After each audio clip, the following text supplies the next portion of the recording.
नमस्कार मित्रांनो, कसे आहात सगळे? तर आशा करतो की सगळे तंदुरुस्त आणि आनंदी आहात. तर चला आपलं नेहमीप्रमाणे आपण अनालिसिस करूया. आजचं मार्केट जरा खूप इंटरेस्टिंग होतं. एका रेंज मध्ये मार्केट बराच वेळ आपल्याला बघायला मिळालं. निफ्टी असेल किंवा बँक निफ्टी दोन्हीही एका रेंज मध्ये फिरताना आपल्याला दिसली. साधारणपणे हा इथला जर काळ आपण बघितला तर बघा एका रेंज मध्ये पर्टिक्युलर मार्केटने एक आपल्याला फिरताना दिसलं. ज्या वेळेला सकाळचा जो हाय मारला होता त्या हायला साधारणपणे 920च्या दरम्यान एक हाय सकाळी मारला होता.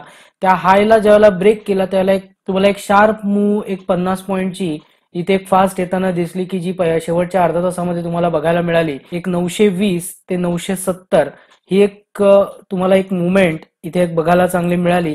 इथे जर बघितला तर तुम्हाला एक 970चा हाय 15 मिनिटाच्या कॅन्डलमध्ये तुम्हाला बघायला मिळतोय. तर हे एक इंटरेस्टिंग आहे आणि आजचा जो सेशन होता, पूर्ण सेशन होता, हा एक ऑप्शन सेलर साठीचा सेशन होता. ऑप्शन सेलर जनरली कसं असतं, ऑप्शन सेलर एक वन वे मुवमेंट मध्ये किंवा साइडवेज मुवमेंट मध्ये एका रेंज मध्ये जर मुवमेंट होत असेल तर त्याच्यासाठी ऑप्शन सेलरचं काम हे खूप इंटरेस्टिंग असतं किंवा ते अशा प्रकारचा सिनारिओ जास्ती त्यांच्यासाठी फेवरेबल असतो. त्यामुळे आजचा सेशन हा थोडासा एका रेंज मधला सेशन होता. ज्यावेळेला ब्रेक केला त्यावेळेला कुठेतरी इथे एक वन साइड मुवमेंट इथे बघायला मिळाली. One side in the sense एक त्या रेंजच्या बाहेर पडला, म्हणजेच कुठेतरी त्यांचं जे शॉर्टिंग केलेलं असेल ते मे बी त्यातनं ते बाहेर पडलेले असेल. हा सेशन ऑप्शन सेलर्स साठी खूप चांगला होता. आता इथे तुमच्या लक्षात येत असेल की जी काही गॅप होती ती गॅप इथे आता एक पूर्णपणे फिल करताना दिसलेली आहे. आता उद्याचा जो ट्रेडिंग प्लॅन आहे तो थोडा खूप इंटरेस्टिंग होऊ शकतो. जर का फ्लॅट ओपन झालं तर मे बी एक मार्केट मुवमेंट अपसाइडची करू शकते ऍज अ शॉर्ट कव्हरिंग म्हणून. पण ते सुद्धा कसं आहे, आजचा जो जिथे क्लोजिंग झालंय तिथेच बंद होऊन एक 5 मिनिटाची कॅन्डल तुम्हाला अशा प्रकारची होताना दिसली पाहिजे जी पॉझिटिव्ह असेल किंवा ग्रीन कॅन्डल जर क्लोज झाली तर त्याच्या हायच्या वर जाताना दिसलं तर तुम्ही एक बायचा चान्स घेऊ शकता की जो कंटिन्युएशन मध्ये असेल. समजा जर गॅपअप ओपन झालं, गॅपअप ओपन झाल्यानंतर तुम्हाला बघायचं आहे हा जो पर्टिक्युलर पॉइंट आहे साधारणपणे 17,000 ते 17,050 ही एक रेंज आहे की जी रेंज तुम्हाला रेजिस्टन्सचा एक सिनारिओ दाखवू शकते. कारण इथे तुम्हाला एक युटर्न मिळालाय. सपोर्ट रेजिस्टन्सच्या व्हिडिओमध्ये माझ्या तुम्हाला बघायला मिळालं असेल की जो पहिला युटर्न असतो लास्ट कॅन्डलच्या अगोदरचा तो एक आपल्याला रेजिस्टन्स पॉइंट ठरू शकतो. त्यामुळे एक 17,050 ते 17,100 ही एक रेंज आहे त्याच्यासाठी की जो रेजिस्टन्सचं काम करू शकते. त्यामुळे एक गॅपअप जर ओपन झालं किंवा एक 70-80 पॉईंट गॅपअप झालं तर एक तुम्हाला सेलचा एक ट्रेड मिळू शकतो की जो परत एकदा तुम्हाला 17,000 पर्यंत आणून सोडेल. आणि तिथनं जर रिव्हर्सल मिळालं तर तुम्ही एक फ्रेश बाईंग तुम्ही इथे इनिशिएट करू शकता की जो ह्या पर्टिक्युलर सिनारिओ मधला जो लोएस्ट पार्ट असेल त्याचा एक स्टॉप लॉस लावून तुम्ही एक बाय त्याचा इनिशिएट करू शकता की तिथे एक प्राइस मुवमेंट क्रिएट होईल आणि त्या प्राइस मुवमेंटच्या लोअर पार्टला तुम्ही घेणार आणि त्याच्या खालचा जो लोएस्ट नियरेस्ट लो असेल त्याचा स्टॉप लॉस लावून तुम्ही एक 1:1 किंवा 1:2 टार्गेटसाठी निफ्टीला तुम्ही बाय करू शकता. जो रेजिस्टन्स पॉइंट सांगितलाय तो रेजिस्टन्स पॉइंट आपल्यासाठी इम्पॉर्टंट आहे. बिग गॅपअप झाला तर एक तुम्हाला सेलिंग साठीचा एक क्रायटेरिया बघायला मिळू शकतो. कारण उद्या आहे वीकली एक्सपायरी आणि ही मंथली एक्सपायरीच्या अगोदरची एक्सपायरी आहे. त्यामुळे ही एक्सपायरी आपल्यासाठी खूप इम्पॉर्टंट आहे. कारण याच्यामधनं थोडेसे जे काही ट्रेड्स असतात, घेतलेले ट्रेड्स असतात, ते ट्रेड्स थोडेसे वाइंड अप करण्याच्या दृष्टीने थोडासा हा एक एक्सपायरी सेशन मे बी होऊ शकतो. त्यामुळे गॅपअप ओपन झालं तर तुम्हाला एक सेलिंगचा सिनारिओ मिळू शकतो. त्यानंतर एक त्याला 17,000 किंवा 16,970 ही एक त्याच्यासाठी एक सपोर्टचं काम करू शकते. तिथे आल्यानंतर जर रिव्हर्सल होत असेल तर तिथे तुम्ही एक फ्रेश बाय इनिशिएट करू शकता की जो इंट्राडे पर्पज साठी असेल तो परत एकदा तुम्हाला 17,000, 17,050 ते 17,100 पर्यंत परत एकदा तो जाताना दिसू शकतो. त्यामुळे हे थोडासा सिनारिओ तुमच्यासाठी लक्षात घेणं खूप इम्पॉर्टंट आहे. बिग गॅप डाऊन समजा जर ओपन झालं तर त्याच्यासाठी हा जो एक स्विंग आहे हा स्विंग आपल्यासाठी एक त्याचा सपोर्टिव्ह काम करू शकतो. त्यामुळे इथे तुम्ही एक fresh buying may be initiate करू शकता. जर का अशा प्रकारचा एक डब्ल्यू पॅटर्न तिथे तयार करत असेल समजा बिग गॅप डाऊन ओपन होऊन तर तिथे तुम्ही एक बायसाठी इनिशिएट करू शकता. तुमचा जो काही ट्रेड असेल तो साधारणपणे तुमची एक्सपायरीची जी रेंज आहे ती अप्पर साईडला साधारणपणे 17,050 ते 17,100 आणि लोअर साईडला जो आजचं क्लोजिंग आहे तो एक नियरेस्ट टर्म मधला त्याचा सपोर्ट असू शकतो किंवा जो काही इथे स्विंग त्याने ब्रेक केला होता तो एक स्विंग ब्रेकआउट तो त्याच्यासाठी एक सपोर्टचं काम करू शकतो. त्यामुळे एकदम लोअर साईडला 16,800 आणि हायर साईडला 17,000 हे एक त्याचं सपोर्ट रेजिस्टन्स लेवलचं काम तिथे होऊ शकतं. तर चला बघूया आपल्याला बँक निफ्टी कोणता ट्रेडिंग प्लॅन इंडिकेट करते. काल मी एक तुम्हाला गोष्ट सांगितली होती, काल एक इनसाइड कॅन्डल तयार झाली होती आणि त्याच कॅन्डलच्या जवळ कुठेतरी त्याच प्रकारची कॅन्डल इथे तयार करताना दिसतोय. पण कालचा जो एक हाय होता तो हाय क्रॉस करून आजचं बँक निफ्टीने क्लोजिंग दिलेला आहे. त्यामुळे परत एकदा तो एक इंटरेस्टिंग पॉइंटवर येऊन थांबलेला आहे. इथे तुमच्या लक्षात येईल की जो त्याचा हाय आहे परवाचा, तो हाय अजून कोणत्याही प्रकारे तोडलेला नाही, जो की 35,200 आहे. आज फक्त एक पॉझिटिव्ह गोष्ट ही आहे की त्याने एक राऊंड नंबरच्या वरती क्लोजिंग दिलंय की जे आपल्याला 35,000च्या वरती एक्सपेक्टेड होतं किंवा रिक्वायर्ड होतं, ते एक रिक्वायर्ड क्लोजिंग आपल्याला आज इथे मिळालंय की जे पॉझिटिव्ह आहे, राऊंड नंबरच्या वरती क्लोजिंग आहे. तर उद्या इथे गॅपअप मे बी होण्याची शक्यता ही जास्त होऊ शकते किंवा नाकारता येत नाही. जिथे गॅप तयार केलेली आहे ती गॅप मे बी उद्या फील होऊ शकते ऍज अ शॉर्ट कव्हरिंग म्हणून.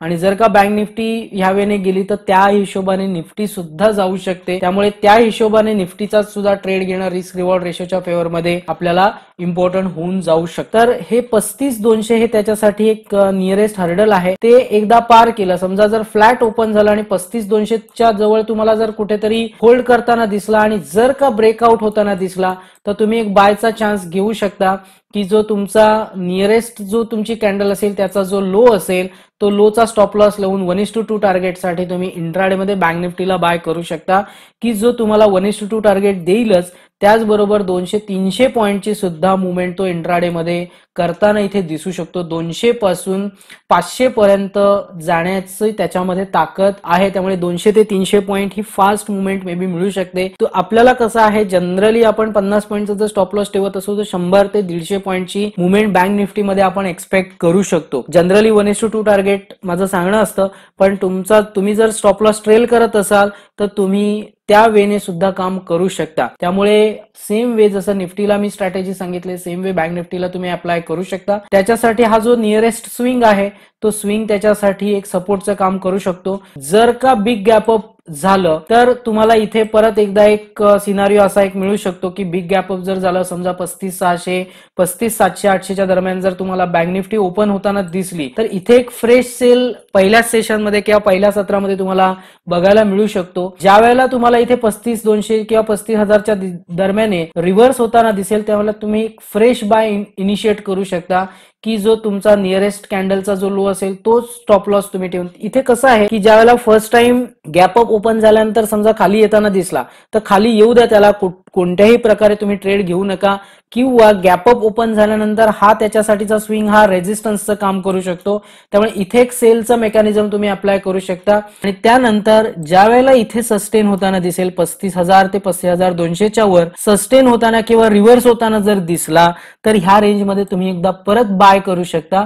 एक 40 ते 50 रुपयाचा स्टॉप लॉस लावून 1:2 टार्गेटसाठी इंट्राडे मध्ये बँक निफ्टीला बाय करू शकता. एक रेंज त्याची आहे जी आहे अप्पर साईडला साधारणपणे 35,600 ते 800 आणि लोअर साईडला आजचं जे क्लोजिंग आहे ते तर त्याचा सपोर्ट असणारच, पण त्याच्या खाली सुद्धा 34,800 पर्यंत तुम्ही एक लोअर रेंज एक पकडून ठेवा, कारण हा एक नियरेस्ट स्विंग आहे. त्यामुळे हा एक स्विंग तुमच्यासाठी सपोर्टचं काम करू शकते. त्यामुळे हायर साईडला 35,600 ते 800 आणि लोअर साईडला 34,800. त्यामुळे ही 700 ते 1000 पॉईंटची जी काही रेंज आहे ती रेंज उद्या बँक निफ्टीसाठी वर्कआउट मे बी होऊ शकते. Big gap up big gap down झाल्यानंतरचा जो सिनारिओ आहे तो परत एकदा आपला रेग्युलरच असणार आहे. फक्त जे काही सांगितलंय त्या गोष्टी खूप आपल्यासाठी इम्पॉर्टंट आहे. तो जर लक्षात येत नसेल तर तो व्हिडिओ आपला आत्ताचा जो आहे तो परत एकदा रिवाइंड करा आणि परत एकदा बघा. जो काही कंटेंट सांगतोय तो कंटेंट मागे पुढे किंवा स्किप करत बघू नका. तो कंटेंट स्टार्ट टू एंड पूर्ण बघा, म्हणजे कोणत्याही लेवल्स तुमच्या किंवा कोणतेही पॉइंट्स तुमचे मिस होणार नाहीत. मे बी व्हिडिओ जास्ती मोठा असेल पण त्याच्यामधनं तुम्हाला लॉजिक त्या मागचं प्राइस ऍक्शनचं ते तुम्हाला समजणं खूप इम्पॉर्टंट आहे. चला बघूया आपण उद्यासाठी कोणते स्टॉक्स आपण आणले. त्यामधला आपला पहिला स्टॉक आहे तो आहे मुथूट फायनान्स. आता मुथूट फायनान्स बघा, नेहमी आपलं जे सिनारिओ असतो तो एक डब्ल्यू पॅटर्न मी शोधण्याचा प्रयत्न करत असतो. इथे बघा आपल्याला एक डब्ल्यू पॅटर्नचा एक सिनारिओ तयार होताना दिसतोय. तर साधारणपणे तुम्ही एक 1450च्या वरती एक बाय इनिशिएट करू शकता. 4 ते 5 रुपयाचा स्टॉप लॉस लावून तुम्ही 1:2 टार्गेटसाठी इंट्राडे मध्ये मुथूट फायनान्सला बाय करू शकता. फक्त एकच कंडिशन आहे, समजा जर बिग बिग गॅप अप झालं तर हा स्विंग तुमच्यासाठी एक रेजिस्टन्सचं काम करू शकतं. समजा तुम्ही 1480 किंवा 1500 दरम्यान जर ओपन होताना तो दिसला तर वेट करा, कुठेतरी तुम्हाला परत एकदा 1450 पर्यंत येताना दिसेल. तिथून जर रिव्हर्स होताना दिसला किंवा इथे डब्ल्यू पॅटर्न करताना दिसला तरच तुम्ही बाय करा. बिग गॅप अप झालं किंवा बिग गॅप डाऊन झालं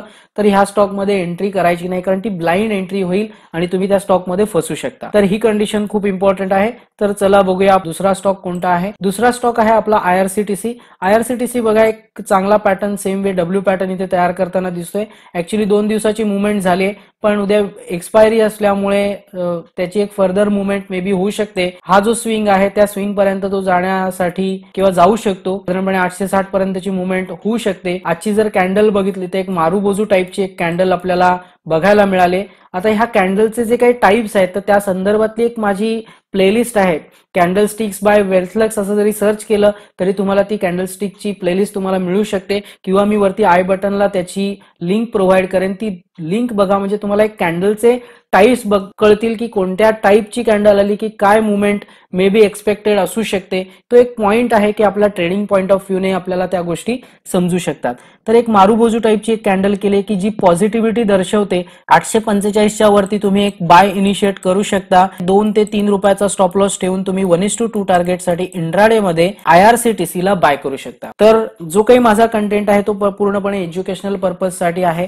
ज्या काही लेवल्स मी सांगितल्या त्या केअरफुली बघा, त्या लेव्हल्स सगळ्या नोट डाऊन करून घ्या आणि त्या लेव्हल्स प्रमाणे जर मार्केट बिहेव करत असेल तर ट्रेड करण्यापासून थांबू नका. एकही दिवस आपला असा करायचा नाही की ट्रेड पासून आपण बाजूला राहतो. भले स्टॉप लॉस हिट झाला तरी चालेल पण त्या स्टॉप लॉस तो हिट झाल्यानंतर त्या दिवशी तुमचं टर्मिनल बंद करा आणि त्या end of the day market बंद झाल्यानंतर तो पर्टिक्युलर ट्रेड काढून तुम्ही कोणत्या पॉइंटला एंट्री घेतली, कोणत्या पॉइंटला एक्झिट केलं, स्टॉप लॉस असेल किंवा टार्गेट असेल लिहून काढा. किंवा तुमची एंट्री कुठे झाली, कोणत्या प्राइस मुवमेंटला झाली, ती प्राइस मुवमेंट तुमच्यासाठी इम्पॉर्टंट आहे.